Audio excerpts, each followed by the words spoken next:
To what degree should people that are observing or assessing these athletes, should they look at the foot, or is there any importance in looking at the foot and ankle? Absolutely. There's important in looking at the foot and ankle because that's where the force is coming from. And the torques created around the knee joint are created by that ground reaction force that is directed toward the umbilicus, the body's center mass, and where that foot, well, first of all, how that foot lands.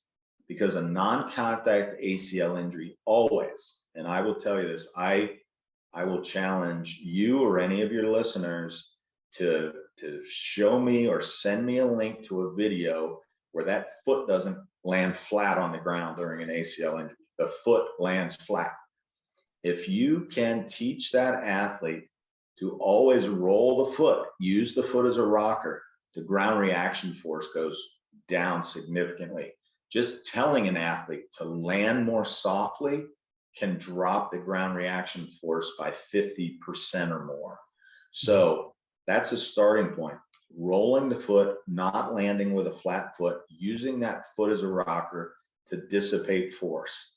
That's actually a crucial part of it. And there are multiple ways to do that. One is just your ears. So for example, my office where I used to write the grants to fund all this work sat right off of our training area, and we had a specialized giving surface, and we would bring entire teams of kids in and train them all at once. So you bring in 35 adolescent girls and you put them out on a surface and you're in there writing a grant and trying to focus. It sounds like, let's not even talk about the chatter. Their feet landing from doing repeated squat jumps. It sounds like cattle literally hitting the floor. It's just pounding.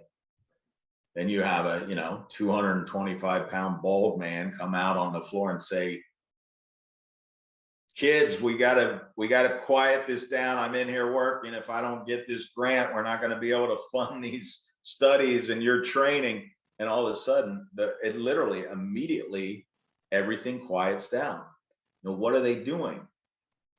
They're rolling their foot more, unconsciously rolling their foot more and flexing their hip and knee more and absorbing those forces and not landing with a flat foot.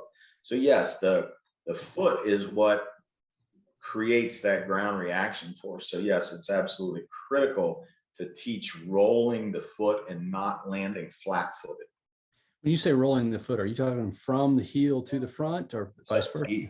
Either way, usually it depends. So if you're landing off a vertical jump, you want to go forefoot to midfoot rocker. Uh-huh. Whereas if you're coming forward during a cut, you want to go, midfoot to forefoot rocker. You want to, again, stay off any situation. You don't want heels down. Mm-hmm. So you want to rock from mid to forefoot. Mm-hmm. And from frontal plane motion, what are you looking for, or is that important? It is important. You're just looking for a stable neutral position, not a lot of side to side roll. You want, because again, the problem when you get a lot of frontal plane motion, the major drivers in the lower extremity are not on either side of your legs. They're not designed to absorb and dissipate this and a lot of motion.